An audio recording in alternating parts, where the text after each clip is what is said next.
Olá, estamos no ar com mais um Tendências e Negócios. E como você já sabe, aqui a gente te mostra reportagens e entrevistas sobre pessoas e organizações que trabalham pelo desenvolvimento do Distrito Federal. E veja agora os destaques do programa de hoje. O Tendências e Negócios pegou uma carona com a Brasília mais famosa da cidade. Não entendeu? Então olha só. Então, há quanto tempo você não anda de Brasília? Deixa eu ver, eu fiz 18 anos em 1900, uns 32 anos por aí, uns 30 anos. Eu sou apaixonado por Brasília. Você não nasceu aqui, né? Cheguei em Brasília com 9 meses de idade em 1960. E termina hoje a nossa série de reportagens sobre mídias comunitárias. Para fechar com chave de ouro, vamos te mostrar as rádios, TVs e blogs que fazem sucesso com os moradores de várias regiões do DF pela internet. E ainda tem novidade no Tendências e Negócios. Estreia hoje o quadro Conectado ao Poder, que traz notícias ligadas à política no Distrito Federal. Não perca! Chegou o dia da nossa última reportagem sobre as mídias comunitárias. Hoje você vai conhecer os blogs, TVs e rádios web do Distrito Federal. Acompanhe! Os veículos de comunicação comunitários encontraram na internet a plataforma ideal para divulgar informações, educação e entretenimento a um maior número de pessoas. Existe essa mudança de paradigma na comunicação e a internet preenche justamente essa lacuna, porque ela dá o direito do telespectador consumir a informação que ele deseja, a hora que ele deseja. No caso de rádio, por exemplo, há uma limitação de emissão de ondas, né? Ela chega até em tal lugar. Mas na hora que ela entra na internet, ela dá a volta no planeta, né? E assim é impresso, o jornal impresso, tá tudo, as revistas, tá tudo na internet. Por isso que todo mundo correu para a internet. Fui para a internet porque o momento da programação local deu uma estagnada e eu já estava namorando a internet há um tempo com um certo receio. E aí eu falei, não, eu tenho que encarar esse desafio que é a linguagem que vamos ter que usar e é a comunicação que vai ser mais abrangente, e é. A internet tem dado pra gente o que a gente precisa. Hoje, com tanta mídia social, Twitter, Facebook, Google+, essas plataformas ajudam a gente a divulgar o nosso trabalho. Então a internet tem um alcance muito grande, a gente consegue expor Brasília para o planeta, assim. Uma pesquisa realizada pela Comscore, divulgada em 2014, mostra que os blogs brasileiros alcançam 77,3% da população nacional. Isto faz do país o segundo do mundo, ficando atrás apenas do Japão. No DF não é diferente. Os diários virtuais são a maioria. Existem para diferentes públicos e tratam desde a culinária ou dicas de beleza até mesmo assuntos mais sérios, como aqueles de política. Como o blog do Rádio Corredor. Nele, os visitantes acompanham todo o cenário político da capital federal. Nosso blog é mais bastidores, o que acontece por trás das câmeras, vamos falar assim, né? O que ninguém sabe, a gente apura. O povo tem chamado a gente fofoqueiro, né? Mas tudo bem. A gente está fazendo jornalismo sério mesmo assim. A gente mistura, né? Sarcasmo, com ironia, até com fofoca, por que não, né? Eu acho bobagem. E muita coisa do nosso blog, né? Devido a essa apuração de bastidores, sai muito antes no blog do que na grande imprensa. Então é recompensador. A agência Social Play aposta nos diários virtuais e está desenvolvendo uma plataforma que poderá atender alguns blogueiros da cidade. A questão não é só trazer o blog para a TV, mas a gente está profissionalizando os blogs, né? Hoje dentro da Social Play a gente tem 500 mil de acessos já, né? E você criar uma TV é você criar um canal mais profissional, mais direto, mais quente diretamente com o espectador. As rádios e TVs web também mostram a força na internet. O canal do Viver em Brasília tem 4 milhões de visualizações no canal do YouTube. Isso não quer dizer que seja nada tão astronômico, mas para um site na proporção que é da gente focar em motivação, saúde, gastronomia, espiritualidade, coisas a partir de Brasília, é bem expressivo. Nós temos acesso nos Estados Unidos, Austrália, Portugal, muita gente participa aqui, porque nós temos a plataforma via Skype, por exemplo, que é fácil, a internet facilita essa participação. Por exemplo, nós temos um empresário em Orlando que fala do conteúdo dele aqui na Rádio Federal. Ele entra ao vivo, usando o Skype, e fala do conteúdo dele aqui como se estivesse aqui dentro do estúdio. Isso que a internet proporciona para a gente. Apesar do grande alcance, os meios de comunicação online têm dificuldades para continuar levando bons produtos aos internautas. Nós temos um comercial onde vendemos a Rádio Federal, baseado, claro, nas nossas estatísticas de audiência e tudo mais, mas as pessoas não confiam numa rádio web, elas não acreditam. Eu falo grandes comerciantes, grandes empresários, eles não acreditam que nós podemos alcançar o público-alvo deles. Hoje existe já verba publicitária, os grandes veículos de comunicação, os tradicionais recebem, já existem para os blogs. Por quê? Por causa da importância do blog. Agora só recebe essa verba, eles não dão para qualquer um, como não dão para qualquer emissora de TV, de rádio nenhum. Eles dão para os que são lidos, os que têm acesso, os que são considerados pela sociedade, etc. e tal. O trabalho é árduo e não se resume a escrever, filmar e gravar áudio para postar na rede. Nem todo o conteúdo pode ser publicado. A seleção é uma parte importante do processo. Você tem que ter responsabilidade como tudo na vida. Você é responsável pelo que você posta. Se você denigrir a imagem de uma pessoa, se você ferir a honra, você vai responder por aquilo. A internet tem leis que a regem, tem um controle maior quanto a tudo o que ocorre lá. E ninguém está isento de ser punido, de responder por tudo aquilo que fala de forma irresponsável contra alguém ou contra alguma instituição. É um jornalismo, né? É coisa nova, é revolucionária nesse sentido, que complementa o que já existe, o tradicional, mas é um jornalismo com as mesmas responsabilidades do jornalismo tradicional que nós conhecemos, com as mesmas regras, né? Quem divulga sem checar a informação, muitas vezes é punido da mesma forma daquele que criou a falsa notícia. Para quem migrou, fica a alegria em atender um novo público. Então eu migrei por desafio e por saber que a comunicação tinha que passar por lá. Independente do rádio, isso é importantíssimo, o jornal existia e a TV também. Mas a internet é outra forma, outra abordagem e eu encarei o desafio.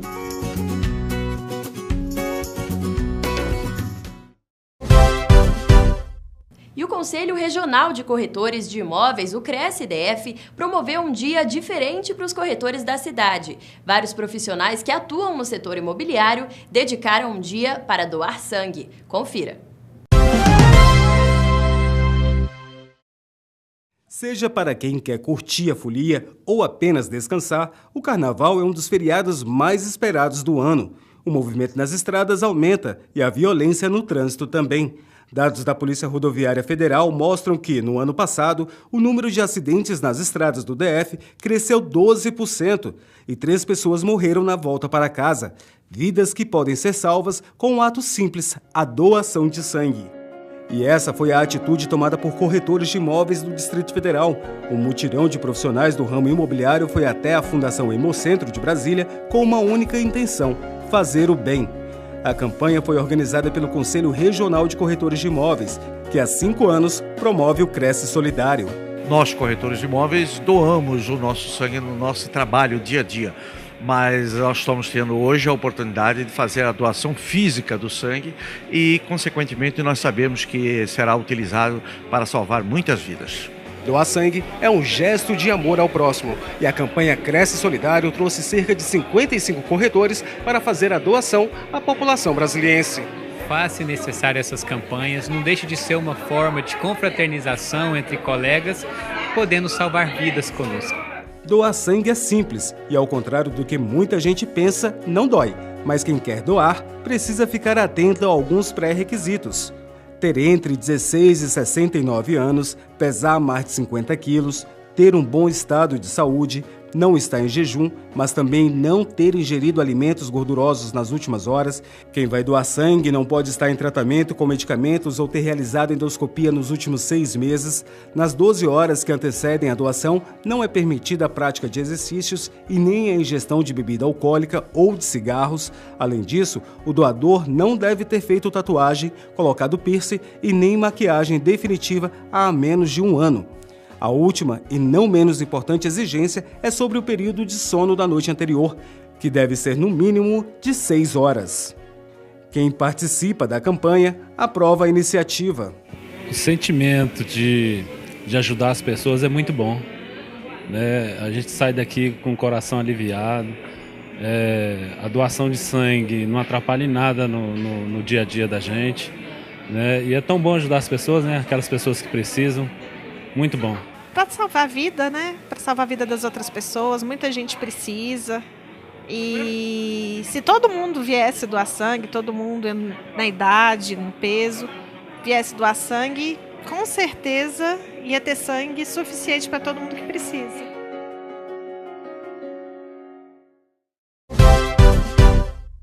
Muito importante, né, gente? Se você também quer fazer a sua parte, fique atento. A doação de sangue pode ser feita no Hemocentro, de segunda a sábado, das 7 da manhã às 6 da tarde. E se você tiver qualquer dúvida, entre no site www.fhb.df.gov.br.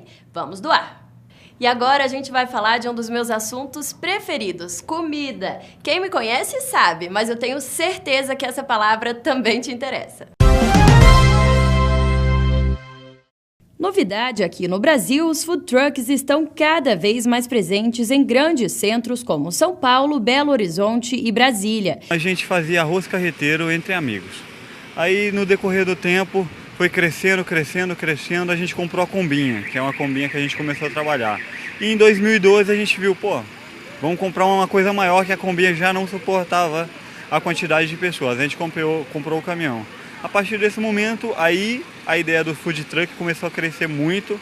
Aí a gente hoje está um sucesso. O food truck hoje, principalmente Brasília, São Paulo, Rio, são as capitais, está um sucesso, está muito bom o movimento de food truck. A comida de rua ganha cada vez mais adeptos e a tendência é que novos negócios surjam com mais variedade de alimentos para atender a todos os gostos. Mas a regulamentação desse tipo de negócio ainda tem causado muitas dúvidas. Os empresários que querem investir nesse ramo devem ficar atentos a algumas dicas. Ao estruturar um negócio food truck, você tem que se atentar para alguns aspectos. O primeiro dele é verificar na cidade a regulamentação dessa atividade. Será que é permitido funcionar esse tipo de empreendimento na cidade, nos locais onde você pretende montar?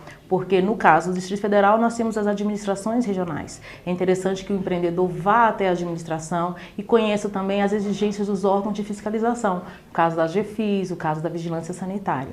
Mesmo sem regulamentação específica para os food trucks, no Distrito Federal há um número significativo de carros adaptados. Os carros costumam ficar estacionados em alguns pontos da cidade, mas sempre perto dos clientes para oferecer comodidade. Como a gente já tinha combinha, a gente já fazia há muito tempo, a gente se chamava de fast food, não de food truck. Então a aceitação do caminhão foi maravilhosa, porque a gente já tinha combinha, já tinha os nossos clientes. Aí a partir do momento que a gente teve o caminhão, a qualidade para os nossos clientes melhorou muito, entendeu? Porque tem toda uma estrutura, ele tem geladeira, caixa de água, ele tem toda a estrutura de uma cozinha mesmo industrial. Então assim, para a gente facilitou e para os clientes foi maravilhoso. Definir o cardápio é importante, afinal é ele que atrai os clientes e dá identidade ao negócio. Esse cardápio vai influenciar no terceiro ponto, que é a compra do veículo, para comercializar esse empreendimento. No momento da compra, você tem que procurar uma empresa habilitada que adapte esse empreendimento, o cardápio, ao tipo de veículo que você deseja utilizar. Essa adaptação, para você ter uma ideia, ela pode variar um investimento de 30 mil a 350 mil. E o último ponto que a gente dá a dica para o empresário, procura conhecer as franquias já existentes de food trucks. Porque aí se você não adotá-las, você vai conhecer o que está sendo feito, que tipo de empreendimento, que tipo de alimento, qual a gastronomia que está em alta. O food truck, ele tem esse diferencial, é um alimento, você pode sair do tradicional, que é o cachorro-quente, a pipoca do sorvete, e ir para um alimento mais diferenciado, até chegando até uma cozinha internacional. Para isso, é fundamental otimizar o tempo, que é o grande diferencial das comidas de rua. Então, prepare antecipadamente, deixe a equipe de cozinha separada da equipe de vendas, uma pessoa que vai estar lá na frente limpando as mesas e sendo prático nesse sentido, criar processos, produtos de fácil finalização.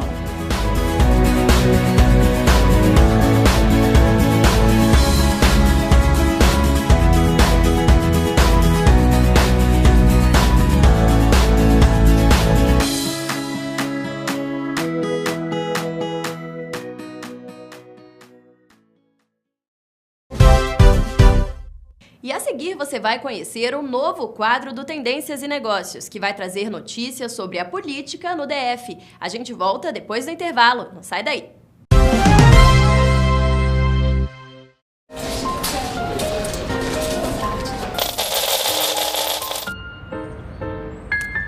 Vai aproveitar a vida? Vai! Deposite suas economias na poupança Sicoob e liberte seu porquinho para fazer tudo o que ele não pode quando está cheio de moedas. A poupança Sicoob tem a força da maior instituição financeira cooperativa do país. Poupe no Sicoob, seu porquinho ganha vida nova e seu dinheiro vida longa. Sicoob, associado a você. Você vai conhecer agora um novo quadro do Tendências e Negócios, que traz notícias sobre a política no DF. O cientista político Sandro Gianelli, que é apresentador do programa Conectado ao Poder da Rádio Federal, entrevistou pra gente durante o programa o líder do governo na Câmara Legislativa, o deputado Raimundo Ribeiro. Vamos assistir. E o deputado Raimundo Ribeiro é o nosso entrevistado de hoje. Eu queria fazer a seguinte pergunta para o deputado. Deputado, 3 projetos foram enviados pelo Executivo e aguarda a aprovação dos parlamentares da Câmara Legislativa. É a antecipação de receita orçamentária, que é o ARO, o Pacto por Brasília e o projeto que leiloa as dívidas. Quais serão os benefícios para a população após esses projetos serem aprovados? Sandro, eu acho que em primeiro lugar nós temos que explicar o que é isso. Esses 3 projetos, eles compõem, na verdade, uma situação só. Ou seja, a ARO, né, a chamada ARO, que é a antecipação das receitas orçamentárias, ela só pode existir se você oferecer as garantias necessárias para que o banco faça o empréstimo. Por quê? Porque o que é antecipação? Antecipação é um empréstimo que o Poder Executivo estará autorizado pela Câmara Legislativa a contrair junto aos bancos. O governador já cortou inúmeras despesas, só para você ter uma ideia, Sandro, até o ano passado o gabinete do governador Agnello, né, tinha 20 carros à disposição, quer dizer, já devolvemos 12. Tinha prédios alugados por preço 10 vezes maior, entendeu, que o valor de mercado, quer dizer, então tudo isso serviu de economia, entendeu, para que o GDF demonstrasse a sua intenção de realmente diminuir os gastos. Cortamos 60% dos chamados cargos comissionados, né? E a capacidade de arrecadação, nós estamos, por exemplo, extinguindo a postergação do IPVA. Por quê? Porque o que acontecia aqui no DF, né? Você comprava um carro novo, no primeiro ano você não pagava IPVA, mas no segundo e no terceiro ano você pagava o daquele ano e o anterior. Entendeu? Quer dizer, a quem interessa isso? E com essa medida nós vamos economizar 50 milhões. E para o setor produtivo, deputado, quais são os benefícios? Olha, o primeiro é que nós vamos tentar equilibrar as finanças públicas. E para o setor produtivo, e para a sociedade, e para o cidadão em geral, isso é extremamente importante, porque no momento em que você equilibra as finanças públicas, você passa a adquirir, né, uma capacidade de investimento na área de saúde, na área de educação e na área de segurança. Então, esse é o primeiro impacto, né? Evidentemente que ao manejar, entendeu, as alíquotas, por exemplo, de ICMS ou IPVA, essa coisa toda, a gente de alguma forma termina afetando. Só que a gente tem que entender que nós estamos vivendo uma situação atípica, ou seja, a esculhambação que o governo do PT fez nas contas públicas foi uma coisa de maluco. Então nós temos que equilibrar, não se trata de ser medida boa ou má, é uma medida necessária, você tem que fazer, porque se você não fizer, o Estado vai falir. Então, essas medidas, elas são extremamente necessárias. Vamos tentar, com essas medidas, reequilibrar, né, as finanças públicas e, a partir daí, eu acho que toda a sociedade ganha. Por quê? Porque a gente vai resgatar, né, a saúde financeira do Distrito Federal. Deixar o carro na oficina é sempre uma dor de cabeça, né? A situação pode ficar ainda pior para as mulheres. É que tem muito mecânico que acaba enganando quem não entende do assunto. Uma empresária aqui de Brasília cansou de ser enrolada e resolveu fazer disso um negócio. Abriu uma oficina especializada em atender o público feminino. Assista na reportagem.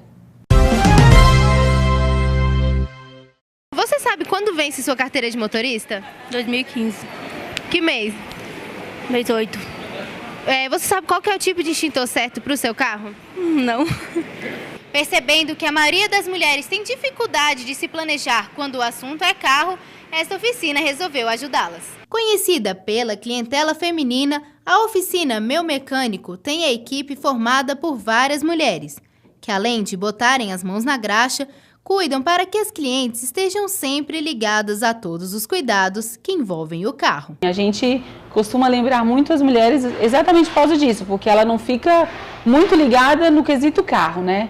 Nós temos muitas ocupações, filho, escola, casa, comida, roupa, marido. Nós temos um banco de dados muito rico com endereço de cliente, telefone, e-mail, data de validade da carteira de motorista. Para garantir que nada seja esquecido, a empresa fica atenta às novidades do ramo. Muito antes de realmente ter essa preocupação com o extintor que veio agora, né? A gente já vem anunciando, já teve cliente que já veio trocar e quando eles perceberam que não havia mais extintores no mercado, eles sentiram o quanto foi importante ter lembrado antes. Mas alcançar as clientes exigiu que a equipe também se atualizasse. Hoje, ela recorre a velhas e novas tecnologias para ninguém ficar de fora. Eu tenho um blog onde eu consigo conversar com os internautas, né, a respeito do carro. A gente manda o WhatsApp, quem não tem o WhatsApp a gente manda mensagem, manda por e-mail, liga, alguma forma a gente vai encontrar você. E a clientela confessa. As mensagens ajudam a lembrar dos cuidados com o veículo. Faz, porque às vezes a gente esquece, né? Vai só rodando com o carro e aí eu lembro de trazer para trocar o óleo, fluido de freio, tudo. Inclusive, quando nós mandamos SMS para elas, lembrando, elas falam, nossa, se você não tivesse me lembrado, poderia acontecer alguma coisa no meu carro. Apesar dos alertas, alguns imprevistos podem surgir no meio do caminho. E por isso, é preciso ter sempre atenção. Hoje, qual que era o problema do seu carro? Tá com a luz de freio queimada e tem uma mangueira que estourou, eu acho que é do combustível. Você que identificou esse problema ou não? Você chegou aqui... Não, foi outra pessoa. E chegou a hora do nosso Café com Cooperação. Dessa vez, o presidente do Sicoob Executivo, Luiz Lesse, conversou com o empresário Francisco Costa. Ele trabalha com a indústria de produtos artesanais. É isso mesmo, vamos ver. Boa tarde, amigos do Tendência Negócios. Estamos hoje com mais um Café com Cooperação. Hoje o nosso convidado é o nosso amigo Francisco Costa. Francisco, obrigado pela presença. Eu que agradeço. O Francisco é empresário do segmento de cosméticos, atua no mercado de Brasília há 24 anos e está ampliando suas atividades. Francisco, como nasceu o interesse seu em produzir produtos aromatizantes? O ramo de cosmético é o ramo que mais cresce no país, né? Uma faixa de 16% a 18% ao ano. Então, visando exatamente isso, eu ingressei no mercado. Exatamente. A empresa de vocês, o nome é até interessante, né? Junta arte e aromas, né? Exato, arte então, e aromas. Como nasceu esse nome? Na realidade, esse nome nasceu de um outro nome que nós tínhamos, de Banhos e Aromas. Né? E agora ele passa a ser arte em aromas, né? Porque cuidar da pele, da nossa aparência, e do cheiro, né? Do ambiente, do aroma, né? Certo. Quais as principais características e diferenciais do produto de vocês? Um deles, podemos dizer que é o Indústria Nato. Exato, Explica para nós melhor, o que é isso? É uma indústria, né? Nós temos a Anvisa, Ministério da Saúde, CNPJ, pagamos os impostos devidos e tudo mais, mas o processo de fabricação é artesanal. Nós não temos máquina e com isso a qualidade ela fica mais aparente para a gente. O produto de vocês, por ter essas características e esses diferenciais manuais, ele torna-se muito mais caro do que os produtos industrializados? Essa é uma briga nossa diária, né, em procurar manter um preço acessível, né, e ter um ganho necessário para a sobrevivência. Né? Porque a ideia é realmente ter um preço melhor para que se gire mais rápido. É por isso que você está buscando, então, ampliar esses pontos de vendas através do processo de franquia. Exato, e acredito eu que nos próximos 2 ou 3 meses, no máximo, já vai estar aberto às pessoas que venham, né, a se interessar por ele, né? Bem mais Porque acessível. tem algumas franquias que tem um investimento inicial muito elevado. Alto. Né? Não. Não é o caso de vocês. Não. Poxa, o investimento nosso vai ser que cabe em qualquer bolso. Então, muito obrigado, Francisco, mais uma vez, Eu que agradeço. pela participação, tá? E eu desejo a todos vocês um bom domingo e convido para um próximo Café com Cooperação. Obrigado e até a próxima. E não é à toa que, além de ser a capital do Brasil, a nossa cidade também é conhecida como a capital do rock. Grandes nomes como Legião Urbana e Capital Inicial começaram a carreira aqui em Brasília. E para ajudar a manter essa fama, uma banda daqui resolveu criar um projeto para promover e agenciar outras bandas independentes aqui no DF. Para eles, o principal é mostrar que Brasília ainda tem músicos com potencial para serem reconhecidos nacionalmente. Confira! O cenário musical de Brasília é bem aquecido. Bandas e cantores que iniciaram as carreiras aqui hoje são reconhecidos mundialmente. Agora o santo que será bandido, destemido e temido no Distrito Federal. E fizesse para chover nos primeiros erros. Quando o segundo sol chegar, eu quero ver quando o zumbi chegar. Seu sorriso é o que eu preciso. Para estimular a formação de novas bandas na capital federal, a Secretaria de Cultura firmou convênio com um grupo de artistas locais do movimento Brasília Capital do Rock e da Rede Urbana de Ações Socioculturais. Assim, criaram a Agência Circula, incubadora distrital de apoio ao rock e à música independente do DF. Houve uma seleção de 35 bandas no início do projeto, que são bandas que já estão mais estruturadas, algumas bandas assim, até já em processo de profissionalização. A gente também trabalha com, a gente chama de bandas oportunidade, que são, na verdade, são oportunidades que a gente dá para outras bandas pontualmente, né? Então pode ser um show, pode ser a gravação de um single, são coisas pontuais que vão ajudar na carreira das bandas. No total a gente vai trabalhar com mais de 110 bandas, um número meio grande aí, mas porque na verdade é isso, Brasília DF tem muita banda e muita demanda, né? Então acaba que a gente não vai atingir nem metade, acho que, das bandas em atividade hoje em dia aqui no DF. A agência existe desde maio de 2014 e uma equipe auxilia as bandas em projetos importantes que vão desde o melhoramento visual dos sites e redes sociais até a gravação de músicas, clipes e realização de shows. Tem algumas coisas que a gente propõe para as bandas, projetos que a gente faz e propõe para as bandas, e também demandas que as bandas trazem. Então, uma banda vai gravar um disco e precisa de ajuda para contactar um produtor ou fechar um estúdio, aí a gente faz esse intermédio. Então a gente vai trabalhando sempre em parceria. Essa ideia de incubar é muito nessa ideia de ser uma parceria e não que a gente vá produzir as bandas pura e simplesmente, né? A ideia é que a Circula possa, ao criar essa relação conjunta com as bandas, elas possam caminhar sozinhas. A Scalene é uma banda de rock formada em 2009 por jovens músicos de Brasília. Desde 2014, participa do projeto Circula. Para o guitarrista Tomás Bertoni, a iniciativa pode divulgar bandas da cidade para todo mundo. Bandas iniciantes não sabem muitas vezes como fazer o primeiro photoshoot da banda. E que seja bandas mais experientes não necessariamente sabem como montar uma turnê e como começar a se exportar para fora de Brasília. Então a Circula entrou nesse papel e para cada banda funcionou de uma forma diferente, dependendo da demanda e da realidade que ela tem. Este ano, a Scalene deve se apresentar no Festival de Música Lollapalooza, que acontece em São Paulo. A banda também já tem agenda de shows nos Estados Unidos. Todo o trabalho realizado pela Circula é gratuito e o diretor da agência deixa uma dica aos novos músicos. E o que eu acho principalmente para quem está começando é a questão da dedicação.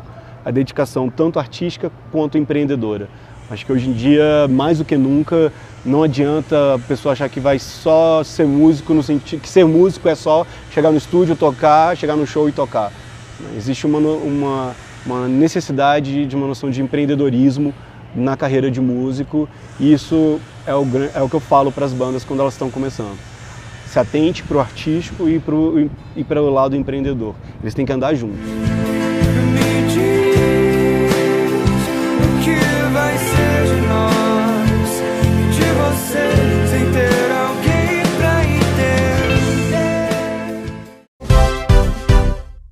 E olha, no próximo bloco você vai conhecer a Brasília mais famosa da cidade. A nossa equipe conversou com um jornalista que tem feito sucesso no YouTube, rodando em uma Brasília amarela. E não perca o Almoce Conosco dessa semana com o presidente do Tribunal de Contas do DF, Renato Rainha. A gente volta logo.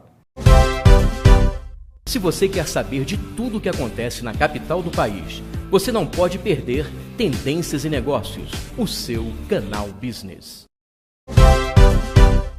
Fazer um curso de educação à distância traz muitas vantagens, né? Mas ao mesmo tempo pede muita dedicação. Estudar em casa permite que você faça seus horários e até economize com a gasolina. Mas é preciso muito foco e atenção redobrada. Vamos ver algumas dicas na reportagem de Gustavo Lúcio.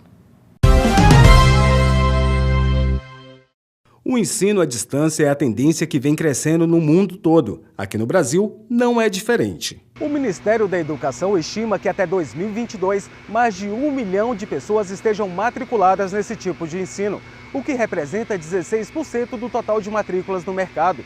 Com a expectativa, o crescimento médio da educação à distância será de 3,8% ao ano. É uma tendência, é maravilhoso e é um trabalho que eu acho que que rende bastante, sabe? E o que é mais gostoso que eu acho é assim, que os alunos eles aprendem a estudar só. Isso para mim assim é super gratificante. Você saber que hoje você estuda como aluno, aí você fala para ele, hoje a gente vai estudar isso. Agora amanhã eu quero que você me fale que você entendeu. Você vem tirar suas dúvidas em relação ao que você estudou comigo, tá? Então eles vêm, então eles já começam a ser mais críticos, eles se soltam mais. Então eu acho que deveria realmente, sabe, expandir para todas as escolas. Mesmo por trás da tela do computador, os alunos devem seguir com rigor todas as etapas do curso. Uma novidade é que as aulas seguem a tendência das redes virtuais. Os materiais são adaptados às necessidades dos estudantes. São textos pequenos, corridos, didáticos, de fácil entendimento, né? O conteúdo em si é dado de maneira bem didática, então é fácil trabalhar com esses alunos. E bem, também eu acho um pouco de experiência, né? Você trabalha bastante naquilo, então você já começa a pegar aquela dinâmica, né? E torna-se muito tranquilo, muito prazeroso e acho que a gente consegue desenvolver um bom trabalho com ele, sim. Porque a procura, né? Cada dia que passa, aumenta. O advogado Caio Henrique Dias é um aluno assíduo das aulas à distância. Mesmo sendo formado, ele utiliza o computador para os cursos de aperfeiçoamento da carreira. Hoje em dia a internet facilitou o acesso com universidades renomadas no mundo inteiro para você ter acesso aqui no computador, de perto, né? A gente não precisa hoje pegar um avião, viajar, sei lá, 8, 9, 10 horas para uma palestra, um curso, né? Que hoje a internet facilitou isso. De acordo com Caio, dar continuidade aos estudos é importante no desempenho profissional e escolher cursos ministrados em países estrangeiros pode ajudar na fluência em outros idiomas. Estou fazendo diversos cursos em universidades estrangeiras para também aperfeiçoar o inglês para na hora da escolha, né, já estar afiado. Na educação à distância, o aluno decide quando é a hora de estudar. E isso, segundo Cristiane, é um dos pontos que favorece os estudantes, mas a disciplina é fundamental para o aprendizado. Tem que ter essa disciplina, tem que ter esse contato com os estudos, é primordial, né? A diferença é que ele vai ter o horário, ele vai fazer o seu horário, mas que ele tem que estudar, claro que tem, sempre. Muitas vezes a dificuldade financeira, né, impede de continuar uma pós-faculdade, mas hoje em dia a internet facilitou muito isso. Tem os cursos gratuitos, que são de universidades renomadas, como eu te disse, que te possibilitam a não parar, a continuar estudando, né? E E a gente continua a cobertura do TEDx, um evento de inovação que vai ser realizado aqui em Brasília no mês que vem. A repórter Carolina Paiva conversou com 2 palestrantes que aceitaram o desafio de falar sobre diversos temas em menos de 20 minutos. Vamos ver. O que você faria se tivesse no máximo 18 minutos para dar uma palestra? Essa é a metodologia do TEDx. Os palestrantes têm um curto espaço de tempo para espalharem suas ideias. Lucas Aides aceitou o desafio e será um dos palestrantes do TEDx Universidade de Brasília. Lucas, como é que você está se preparando para o TEDx? É legal, na verdade eu já fiquei sabendo que ganhei 1 minuto, né? Eu achei que ia ser 17 e são 18. O que eu estou fazendo é basicamente engolir tudo o que existe de bacana no TED. Tem TED, TEDx no mundo inteiro, tem muita palestra bacana, muita coisa legal. Então estou tentando absorver como que essas pessoas conseguem sintetizar em 17, 18 minutos essas ideias gigantes. Quem também aceitou o desafio de palestrar no TEDx foi a Gina. Conta pra gente como é que você está se preparando para isso. A preparação envolve muito treino, porque a gente tem o desafio de falar em 18 minutos sobre a nossa proposta inovadora ou de intervenção no nosso meio, na nossa comunidade. Então, a palavra de ordem para quem vai participar do TEDx é treino, treino e treino para aproveitar bem o tempo que é dado. Para aproveitar bem esse tempo e espalhar suas ideias, os palestrantes trabalham com ferramentas diferentes. Eu estou anotando um monte de coisa, tem um e-mail que está ficando gigante já de ideias, de insights que eu estou tentando pegar. E aí acho que o desafio vai ser montar isso de um jeito que faça sentido em 18 minutos e levar isso de uma forma que as pessoas entendam de um jeito fácil e rápido e bacana. E aí eu acho que isso espalha por si só. O TEDx é o primeiro ponto, né? Porque é um recurso com visibilidade mundial, é uma iniciativa fantástica de dar visibilidade para boas ideias, para ideias inovadoras.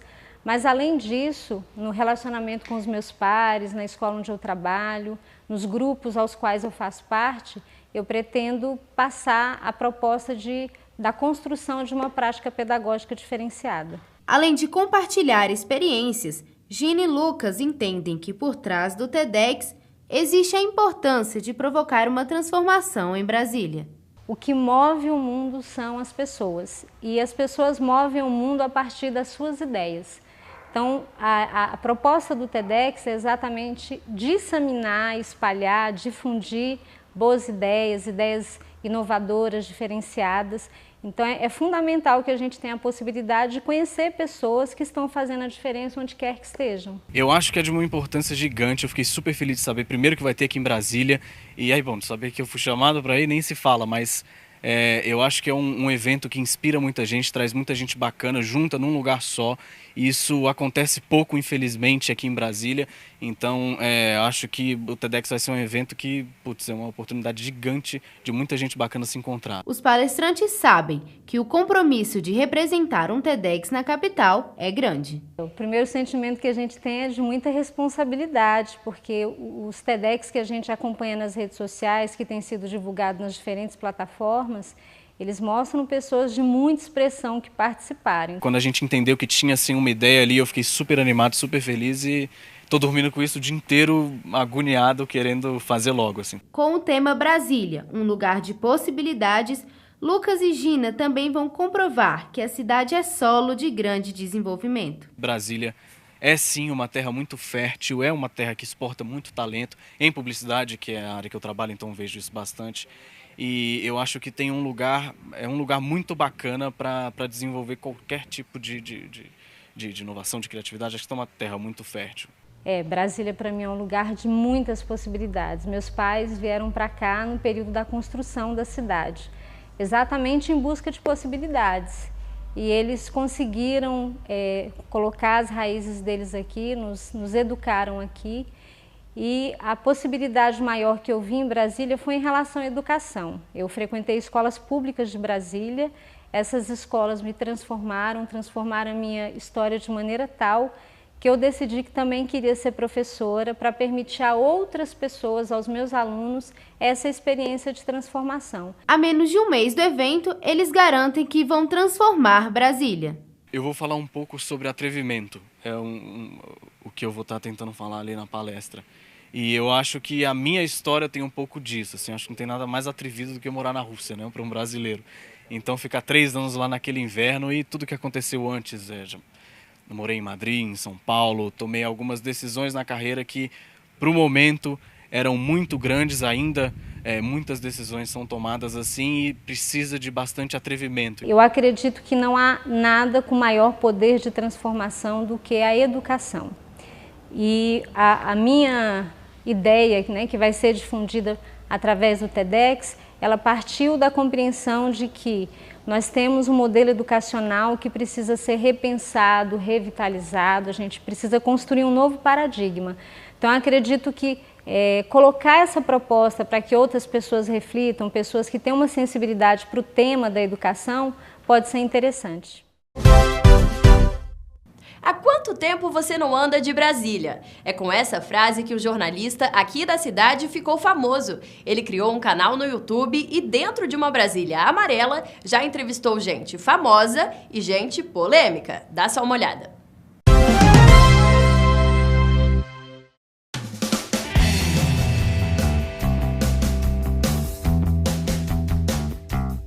Esse é Daniel Zucco, apresentador do programa no YouTube chamado Minha Brasília. Ele, que já conheceu pessoas de todo o Brasil, hoje está no lugar do entrevistado. Daniel, essa Brasília completa com você 2 anos agora em abril. 2 anos em abril. Quantos quilômetros mais ou menos ela já rodou com você? Comigo, olha, vamos botar aí que para cada entrevistado roda de 10 a 15 quilômetros e já foram 70 programas, então uns 1.000 quilômetros aí. Por trás disso, já que não tem patrocínio, como é que você faz? Onde você trabalha? Como é que é a sua formação? Eu tenho uma empresa, sou jornalista, tenho uma empresa de comunicação e eu tiro do meu bolso. E como é que surgiu então essa ideia? Como é que foi que você pensou em criar o programa? Em 2010, durante a campanha política de 2010, eu nasci em Brasília. Eu sou apaixonado por Brasília mesmo, assim, de sentir saudade. Eu falo que eu sempre tenho um banzo quando eu viajo, sabe? Fico uma semana fora daqui, vou um saco, né? Eu quero sentir Brasília, eu quero rasgar o nariz para respirar fundo. O tempo seco. Você tem um cheiro especial. E quando, em 2010, eu assistindo a campanha política, eu percebi que os principais candidatos de Brasília, governador, Senado, Câmara, nenhum tinha nascido em Brasília. E era a minoria. Mesmo dos deputados, dos candidatos locais, a minoria tinha nascido em Brasília. E ainda tinha mais. Tinha muito candidato que usava como valor político ser de outra região. Vote em mim porque eu sou do Nordeste. Vote em mim porque eu sou do Sul. Não, eu quero votar em você porque você me entende. Você é de Brasília. Claro que Brasília é uma mistura de tudo isso. E aí eu falei, eu vou pensar em alguma coisa. Já trabalhava com TV. Vou pensar em algum produto que fale bem da minha cidade, que não seja chapa branca, que as pessoas se identifiquem, que seja alguma coisa que leve as pessoas pela cidade. Eu nem fazia ideia que ia ser num carro. Alguns anos depois, 1 ano depois, 2, vendo o álbum de família, eu vi uma foto minha com os meus irmãos sentados no teto de uma Brasília que meu pai tinha, quando a gente era criança. Foi então que eu me toquei e falei, pera lá, existe um carro clássico, raro, que tem o nome da cidade. Isso não acontece. Você não tem o carro São Paulo, você não tem o carro Florianópolis. Eu tenho um carro Brasília, então por que não usar uma Brasília para andar por Brasília, com gente de Brasília, falando de Brasília? Aí fechou. Eu acho que nada mais justificado do que isso. E aí, quando você começou, como é que foi a sua primeira entrevista? Você lembra? O que você sentiu? Lembro. A gente, na época, a gente pensou em várias pessoas para ser o primeiro, para ser o programa de estreia. E a gente lá mais de mês, cara, tentando entrevistar alguém e ninguém topava. Porque, vai entrar num carro, porque entra sozinho, não entra ninguém, não entra segurança, não entra assessor, não entra ninguém, João. Vai entrar sozinho num carro velho com um maluco desconhecido pra andar pela cidade. Um programa que ainda nem existe. Que não existe? Como assim, cara? De repente é um fã. Né? Vai sequestrado. E aí nessas, a gente, um amigo em comum me deu o telefone do Digão, do Raimundos. Eu já tinha encontrado o Digão algumas vezes, a gente tinha trocado uma ideia. não sobre programa, sobre outras coisas. Eu liguei pro Digão, ele, porra, na hora, vamos, pô, eu fui fã de Raimundos, eu tive uma banda cover da Raimundos, então foi papo. Se você assistiu o programa, foi o segundo aí pro ar, foi o primeiro a ser gravado, mas foi o segundo aí pro ar, você vê que é papo de fã mesmo, ridículo, assim. Eu já tinha visto todos os programas do cara, já tinha todos os discos e tal. Com esse seu depoimento, dá pra ver que você é realmente apaixonado, né, por Brasília. Você se declara candango, né, exatamente por estar sempre querendo construir uma nova Brasília. E hoje, o que você faz realmente para estar construindo essa Brasília? Olha, acho que com o programa, não que eu acho que esse programa Minha Brasília, ele seja alguma solução de alguma coisa, nem que ele seja um ícone de nada. Realmente eu não acho isso. No entanto, eu acredito que ele contribui. Ele contribui para trazer à tona algumas histórias, algumas pessoas, algumas relações, algum sentimento de Brasília. Para o futuro, o que você imagina? O futuro do canal, para o seu futuro? Eu quero continuar com o canal o máximo independente. E lembre-se, independente não significa não ter dinheiro, não ter patrocínio. Eu quero um patrocínio, mas eu quero a independência que o canal teve. Foi isso que fez o canal crescer. Foi isso que fez as pessoas gostarem, porque a gente entrevistou de políticos a artistas sem nenhum medo de perguntar qualquer coisa, a gente perguntou de tudo. Daniel, chegamos, muito obrigada pela carona. E agora, para terminar assim, eu quero que você me diga, você acha que você realmente dirige bem? Não. Eu acho que eu sou standard, eu sou de médio para baixo, mas eu sou cuidadoso. Tá certo. Eu tô aqui pra assegurar que é mesmo. Obrigada, Daniel. Obrigado, valeu.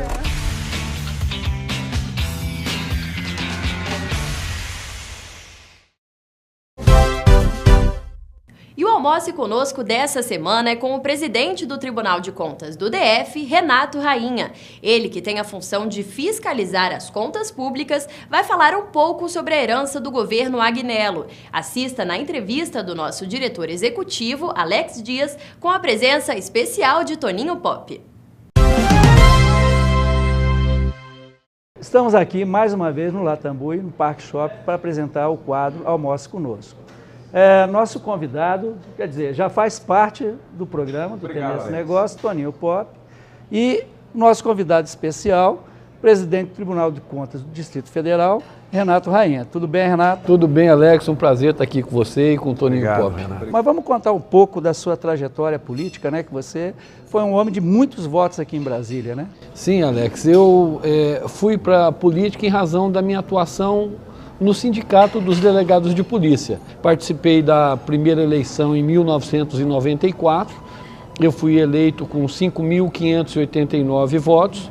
Mas tem que frisar o seguinte, 5.580 votos, para aquela época era uma coisa bem expressiva, né? De votos considerável. Porque hoje 5.000 votos pouca não dá coisa, para eleger, não elege. Mas agora que veio o bom, aqui em 98 foram mais de 30 mil votos. Mais de 30 mil, com a ajuda do Toninho Pop, verdade, que me ajudou da campanha do Rainha. E, Renato, os membros do Tribunal de Contas, na sua maioria, foram deputados, né? E quando entra para o Tribunal de Contas, dá uma sumida. E depois como é que é isso? Como é que retoma? Veja bem, por que o conselheiro, ao ir para o Tribunal de Contas, ele some um pouco da atividade social e completamente da atividade política? Primeiro, porque não podemos ter nenhuma atuação política partidária. Segundo, porque a quantidade de trabalho ela é muito grande e é um trabalho eminentemente técnico. Como é que o tribunal pode ser percebido pela população? Na medida em que ele faz um trabalho técnico de fiscalização das despesas com competência. Presidente, já que você falou de governador e tal, o governador Agnello entrou muito no cheque especial ou não está faltando dinheiro em Brasília? O que está acontecendo? Olha, Toninho, nós estamos ainda analisando no Tribunal de Contas toda a documentação do fechamento das contas com relação ao ano de 2014, o último ano do governo Agnello. Mas há indícios, sim, de que houve um gasto bem maior do que foi arrecadado. Quais são os indícios? Os servidores públicos não receberam o 13º e as férias, o que é um absurdo inaceitável que isso ocorra em Brasília. Nós temos vários fornecedores para o GDF, tanto de obras como de serviços, como de produtos, que foram até o tribunal e estão reclamando de dívidas dos meses de outubro, novembro, dezembro do ano passado. A todo os momento, artistas os também, artistas, empresas de construção civil, pessoas que vendem produtos para o GDF. Mas, presidente, o deputado Chico Vigilante, ele divulgou, né, em toda a mídia, que o GDF, o que foi apresentado como dívida, como não ter caixa, né, seria ilusório, que realmente o GDF... Tem um vídeo na internet, né, ele dizendo que tem dinheiro na conta do governo. E quem é que tem razão? É o governo ou é o deputado Chico Vigilante? Na realidade, o que o deputado Chico Vigilante apresentou foi uma demonstração contábil, só que tem que olhar a coluna de débito também. E tem que olhar também que muitos recursos que o GDF tem hoje em conta são vinculados em fundo. E os recursos do fundo só podem ser gastos com o objetivo daquele fundo. Vou dar um exemplo. Temos quase 3 bilhões no fundo da Previdência, mas esse dinheiro só pode ser pago para pagar aposentadorias e pensões. Então, quando se olha a questão contábil, não se pode olhar apenas o que consta como crédito. Você tem que olhar como débito, tem que olhar o dinheiro vinculado. Sim. Isso não podia ter sido ajustado na transição? A transição ela seria um instrumento muito bom para isso se realmente as informações para a equipe de transição tivessem sido prestadas a tempo e com toda a credibilidade, e também se a equipe tivesse preparada para pedir tudo aquilo que ela realmente necessitaria para poder fazer uma transição a contento. Me parece que os dois lados aí falharam um pouco. E nós só vamos ter condição de informar se há o déficit e qual o valor desse déficit depois que todos os documentos derem entrada no tribunal. Nós estamos aguardando que o governo encaminhe e a partir do momento que o governo encaminhar, eu tenho uma secretaria do tribunal exclusivamente para analisar isso com auditores dos mais qualificados para poder dar um veredito para a população definitivo do que aconteceu. Ok. Toninho, eu vou chamar um intervalo. E daqui a pouquinho estaremos de volta para falarmos sobre aí o governo Hollenberg. Combinado. Se você quer saber de tudo o que acontece na capital do país, você não pode perder Tendências e Negócios, o seu canal Business. Então, estamos de volta aqui, né, no quadro Almoço Conosco, lá Tambuí, no Parque Shopping, no Espaço Gourmet. Presidente, houve o cancelamento do Carnaval e da Fórmula Indy, né? A Corrida de Reis, ela foi possível, né? Por conta do esforço da Leila, que inclusive procurou vocês, né? Para poder pegar a orientação. O senhor acha que isso está certo? Veja bem, primeiro eu quero parabenizar a atitude da secretária Leila. Ela esteve lá no tribunal no primeiro momento, nós nos colocamos à disposição para tentar ajudar. Ela conseguiu captar recursos da iniciativa privada e um fundo de recursos federais, ou seja, realizou a prova sem qualquer uso de recursos públicos aqui do Distrito Federal. Então, assim, foi uma atitude, eu posso dar esse testemunho aqui, altamente competente e comprometida com a cidade. Com relação à Fórmula Indy, iniciou a Fórmula Indy com um processo totalmente errado. O governador Agnello, ainda em dezembro de 2014, encaminhou uma licitação no valor de 252 milhões de reais para reformar o autódromo, não apenas para a Fórmula Indy, para fazer muitas obras no autódromo. E eu que suspendi essa licitação ainda em dezembro. Suspendi porque, além de não haver recurso financeiro, ou seja, eu gastar mais 252 milhões no autódromo, nós ainda encontramos 35 milhões de sobrepreço na licitação e várias ilegalidades graves. Foi gasto aproximadamente uns 18 milhões dentro do autódromo. E nós vamos fiscalizar que obra foi essa realizada e se ela está pela metade ou não, porque deixar a obra pela metade é a pior coisa que existe no mundo. A retomada é muito mais cara. A informação que a gente tem, pelo menos, é que o autódromo está inviável para se fazer alguma coisa, porque começou uma obra e não terminou. Né? E, presidente, voltando um pouco, né, à questão da crise, das dívidas, né, o caminho encontrado pelo atual governador, pelo Rodrigo, você acha que está correto? Então, a nossa preocupação é com servidores aí nesse momento que estão com seus salários, pelo menos quem recebe acima de 9 mil, com a possibilidade real de parcelamento. Isso vai acontecer durante algum tempo. O que a gente até já fez como sugestão ao governo, e o governo também já estava analisando essa questão, é do adiantamento da receita orçamentária, que poderia trazer para o cofre do GDF algo em torno de 840 milhões de reais, depois vender aqueles títulos da dívida ativa do GDF. Presidente, mas essa antecipação, como é que é a mecânica dessa antecipação? O governo pode pegar um empréstimo com base na receita orçamentária que ele vai ter até o mês de dezembro. 7% dessa receita pode ser objeto de um empréstimo e o governo receber esse dinheiro. Isso dá em torno de 840 milhões de reais, mais ou menos, Toninho. Só que ele tem que pagar isso até dezembro. E aí como é que ele pagaria isso? Exatamente com esses títulos da dívida ativa e injetando esse dinheiro no mercado, na sociedade, certamente vai vir mais recursos, a arrecadação vai aumentar. E o Tribunal de Contas da União parece que aprovou a antecipação do Fundo Constitucional?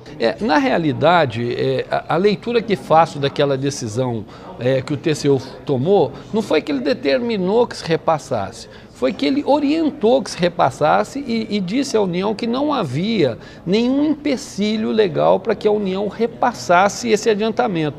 E eu espero realmente que o governo federal tenha essa sensibilidade em prol da população de Brasília. Alex e presidente Renato Rainha, naquela câmera é Denzel Washington, é o nosso cameraman aqui, ou é nessa, hein? Que é a conexão aqui com a informação que você precisa saber. Eu tenho certeza que tem muitos fornecedores que estão neste momento nos assistindo e que querem saber o seguinte: existe algum mecanismo, alguma lei que proteja as pessoas que prestaram serviços ou que forneceram produtos para o GDF que vão realmente receber? Toninho, isso é uma boa pergunta, porque eu recebo todos os dias fornecedores lá no tribunal que prestaram serviço, prestaram obras, ofereceram produtos e que não receberam até hoje. A dívida não é do governo Aguinaldo ou do governo Hollenberg, a dívida é do Estado, do Distrito Federal. O Estado tem a obrigação de pagar, o Estado não pode ser caloteiro, muito pelo contrário, o Estado tem que dar o exemplo ao cidadão. Não há possibilidade de calote, vai receber em algum momento. Não há nenhuma possibilidade de calote, todos os credores têm que receber e o Estado tem que pagar sob pena de grave ofensa à lei de responsabilidade fiscal. Seria espetar muito você, Renato, se a gente perguntasse qual é a avaliação que você faz desse novo governo? Não seria não, Toninho. Assim, eu como toda a população, eu deposito esperança no atual governo.